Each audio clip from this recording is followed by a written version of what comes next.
درنو کتونکو ښه چارې مینه او سلامونه عصمت الله زهیر یم د یو بلې نوې ویډیو سره د دې مخکې تاسو زما ویډیو کتلې وه خوښه کړې مې وه مننه او درنښت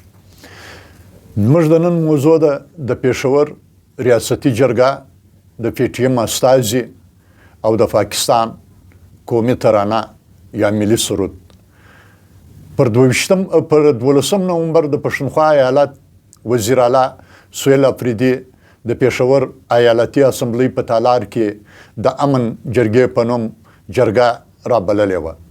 د ټولو سیاسي او مذهبي ګوندونو استازو او مدني فعالانو ته د ګډون بلنه ورکول سوې وه همداسې د PTM استازي هم په رسمي توګه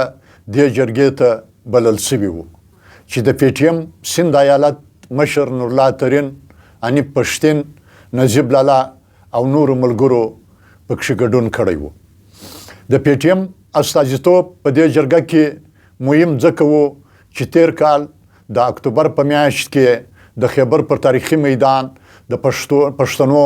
یوه تاریخي جرګه د خپلو شهیدانو او زخمیانو د وینو په قرباني راجوړه کړې وه داسې یو تاریخي جرګه چې د میلیونونو په شمېر پښتانه پکې راټول سوي وو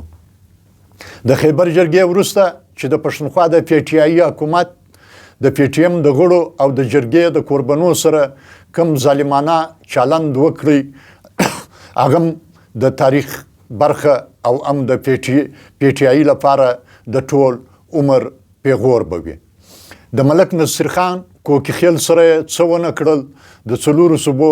په زندانونو یې راوګرځوي خو په خپل کړي بغاوت یې پښیمانه نه کړو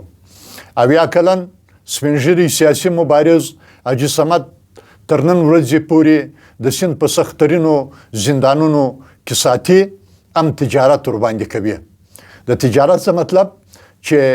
د حاجي صمد سره لیدلو یا ملاقات ته ورځي نو د پیسو په بدل باندې دا ملاقات کیږي د خیبر اویا کلن سپین ږیري مبارز حاجي صمد تر نن ورځې د سیند په سخترینو زندانونو کې ساتي د وزیر اعلی لخوا رابلل سوې د 12 نومبر حکومتي جرګه د امن لپاره رابلل سوې وه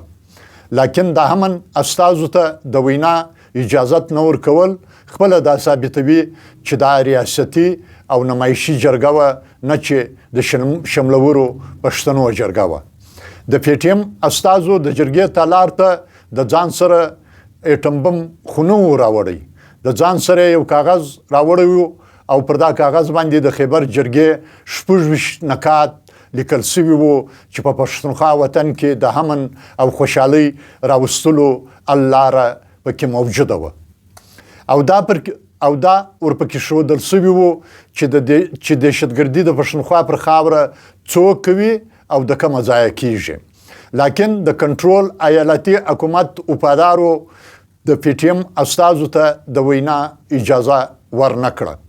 او دا عکس العمل په توګه د PTM استازي د اعتراض یا د احتجاج په توګه د جرګې له تالاره ووتل که چیرې دا حکومتي جرګه نه وه د پښتنو جرګه وه نو د PTM استازي چې د اعتراض په توګه د جرګې له تالاره ووتل په ملکي کالیو کې 3 موټره مخپټو سړیو ولې وتښتول چې تر اوس مهاله نادرکه دي څرنګه چې د PTI حکومت د خیبر جرګې وروسته پر PTM د ظلمونو ځان خلاصولی نشي همدا ډول د نورالله ترین انیب پښتون او نورو نادرکو کولو ملګرو همدا ډول د نورالله ترین انیب پښتون او له نادرکو کولو سهیل افریدي او د کنټرول حکومت ځان خلاصولی نشي د PTM پر مبارزینو د 2018 څخه تر اوس مهاله بې شمېره او ریکارډ ظلمونه سوي دي ریاست کم هغه ظلم او جبر نه دی ورباندې روا ساتلی په زندانونو کې په سپیو نه وداړل په ژوند یې په قبرونو کې نه کړو ښخ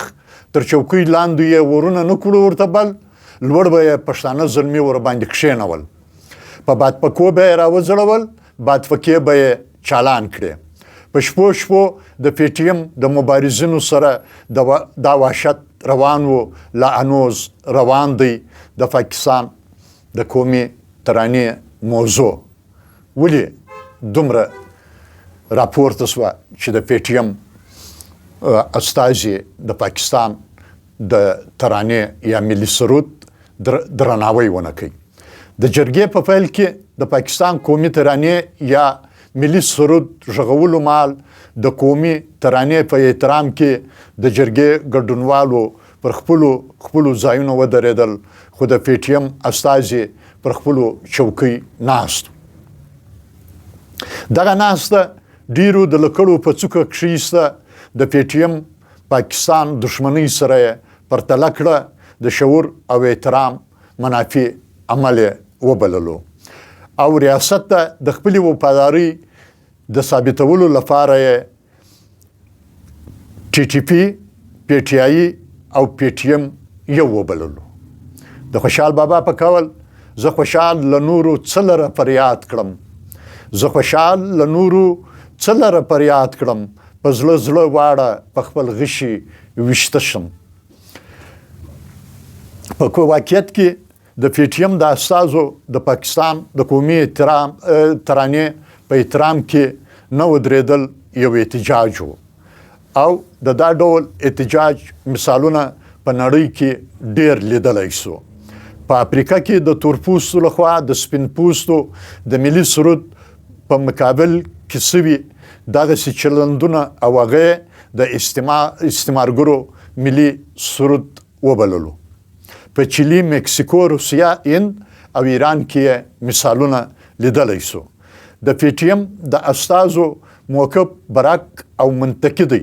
چې یو لور ته مې وژنې کورونه، ښارونه او مسجدونه مې بمباروي، ماشومان، ځوانان، سپین ږیري او ښځې مې راوژنې او زه به دې قومي ترانې ته اسکه غاړه ولاړ یم. خوشحال بابا وایي پښتانه چې بېننګي که څوک یې څه که، پښتانه چې بېننګي که څوک یې څه که، ګورستان لره به درومو له ارمانه. د پی ټي ایم مرکزي غړي نورالله ترین،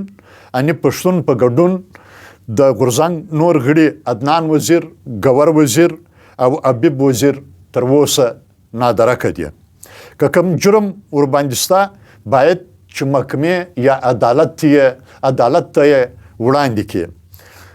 خو دوی زبر ځواکان دي، ځان تر عدالت او انسانیت بالاتر ګڼي او د منتشر کام سره وحشت زور زیاتی